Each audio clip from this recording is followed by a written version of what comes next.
अगर मेरा अगला अटेम्प्ट में निकल गया तो फिर मैं एडवांस के लिए कब तैयारी करूंगा? बेटा अगर अगला अटेम्प्ट नहीं निकला तो ना ही एनआईटी है ना ही आईआईटी। कैसी आप सभी लोगों की तैयारी चल रही है? मैंने आप लोगों के कमेंट्स पढ़े थे, ठीक है, कोई नहीं बेटा, ठीक है, सो के आप लोग अपनी अच्छे से तैयारी करिए, ठीक है। मैं यहाँ से जितना आप लोगों को सपोर्ट कर सकता हूँ आई एम डूइंग इट, ठीक है, और जितना भी मैं यहाँ से प्रोवाइड कर पाऊंगा मैं आपको प्रोवाइड करूंगा। लेकिन यस, आप लोग वरुण बैच में आराम से पढ़िए, जेई चैलेंजर पर जो सीरीज है उसको आराम से करिए, ठीक है, कोई भी इसमें बुरा मानने वाली बात नहीं है, ठीक है। अब जैसा है वैसा है, आप प्लीज अपना अच्छे से पढ़ाई करते रहिए, ठीक है, वहां से आराम से आप सिलेक्शन ले सकते हैं, ठीक है। अगर आप ढंग से अपने मैनेजमेंट कर रहे हैं, चीजों को अच्छे से एनालाइज कर रहे हैं तो अच्छे से हो सकता है। जिन बच्चों के 95% मैं 95 नहीं 96 से नीचे बोलूंगा, 96 से जिनका भी नीचे है उनको सबसे पहले फोकस कर, 96 या 97 भी ले सकते हैं, लेकिन आपको 96 से नीचे तो आपको मैं ये सजेस्ट करूंगा सबसे पहले आप जेईई मेंस पे ही फोकस करिए। अगर आपके 7 दिन है तो आप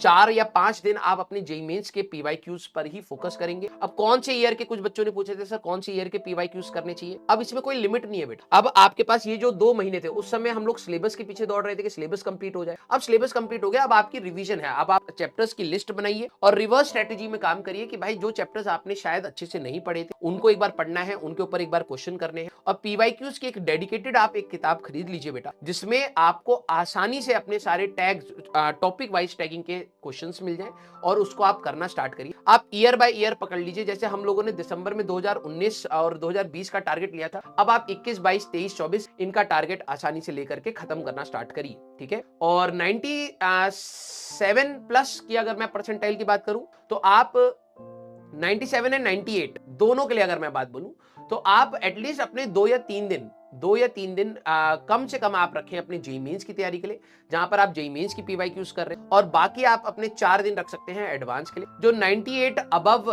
98.5 के अबव है, अब देखो इसमें कोई फिक्स नहीं होता। कोई बच्चा बोले सर मेरी 98.4 है, मुझे क्या करना चाहिए? कॉमन सेंस लगा, 98 percentile is a good percentile, आपके हाथ में कहीं ना कहीं एनआईटी आ जाता है, सेकंड थर्ड राउंड तक आपको आसानी से मिल जाता है, ठीक है। तो अब बात है कि आपके हाथ में एनआईटी है लेकिन बहुत अच्छा एनआईटी और बहुत अच्छी ब्रांच नहीं है ना।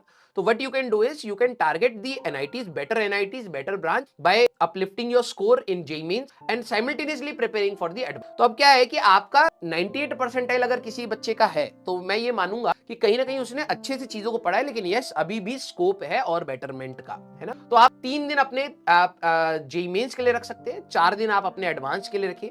3 दिन में आप इतना कर लेंगे कि आपका जेईई मेंस अच्छे से तैयार हो सकता है, क्योंकि आपने मेजॉरिटी चीजें कर, ठीक है। 98 से नीचे अगर मैं बात करूं, 98 से नीचे कहीं ना कहीं आपके हाथ में अभी एनआईटी नहीं आ पाएगा, है ना। तो मतलब 97 वालों कुछ को मिल जाएगा, कैटेगरीज पर भी डिपेंड करता है। तो मैं कहता हूं to be on the safe side आपका मेजॉरिटी फोकस क्या होना चाहिए? मेजॉरिटी फोकस होना चाहिए कि सर किसी प्रकार से 98.5 परसेंटाइल या 99 परसेंटाइल तक मैं पहुंच जाऊं, है ना। तो आप लोग कोशिश करें कि अपने हफ्ते में मेजॉरिटी टाइम, जैसे किसी का 4 दिन हो, किसी का 5 दिन हो, तो 4 या 5 दिन आप किसके ऊपर फोकस करें? आप अपने जेईई मेंस पर फोकस। और जो 93, 94 से नीचे है कोई एडवांस के बारे में मत सोचिए, ठीक है। अगर मेरा अगला अटेम्प्ट में निकल गया तो फिर मैं एडवांस के लिए कब तैयारी करूंगा? बेटा अगर अगला अटेम्प्ट नहीं निकला तो ना ही एनआईटी है ना ही आईआईटी है। मैं हमेशा कहता हूं तैयारी स्टेप बाय स्टेप ही जानी चाहिए, है ना।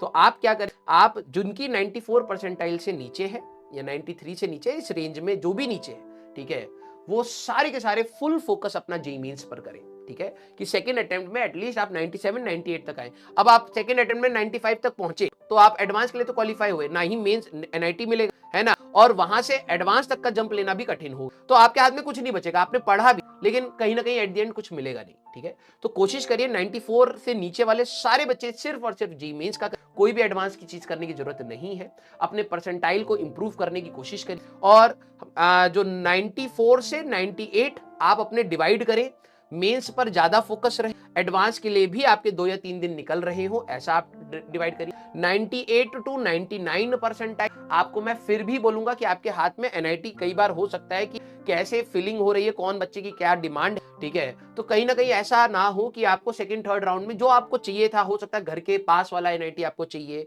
या फिर एक पर्टिकुलर एनआईटी है कि आपकी एक चॉइस है, ठीक है, वो उसमें आपको टेंशन ना, ठीक है। तो इसलिए आप भी अपने 1 या 2 दिन अपने जेईई मेंस के लिए रखें, ठीक है। और 99 परसेंटाइल अबव वालों बच्चों के लिए तो मैं तो श्योर शॉट कहूंगा कि अब आप फुल ऑन अपनी एडवांस की तैयारी करिए, ठीक है। सर मेरा भी अगर 99.5 आ जाए, 99.6 आ जाए परसेंटाइल तो मेरे को तो और बेहतर होगा, बिल्कुल वो आप एडवांस की तैयारी से आसानी से कर सकते हैं, आराम। क्योंकि जब आप एडवांस की तैयारी वहां पर करेंगे, 99 परसेंटाइल अबव वालों बच्चों को लिए कह रहा हूं, तो आप जब एडवांस की तैयारी करेंगे तो आपका जेईई मेंस तैयार हो जाएगा। क्योंकि 99 परसेंटाइल आपकी इसलिए आई होगी क्योंकि आपने जेईई मेंस पे कहीं ना कहीं पकड़ बना ली, जो बनानी चाहिए थी वो आपने बना ली। अब बस बात है प्रैक्टिस करने की, तो आप आसानी से प्रैक्टिस करिए। आखिरी के 10-15 दिन पर बिल्कुल कहते हैं ना कि बिल्कुल फॉर्मूला बेस्ड आप अपनी तैयारी करिए, ठीक है।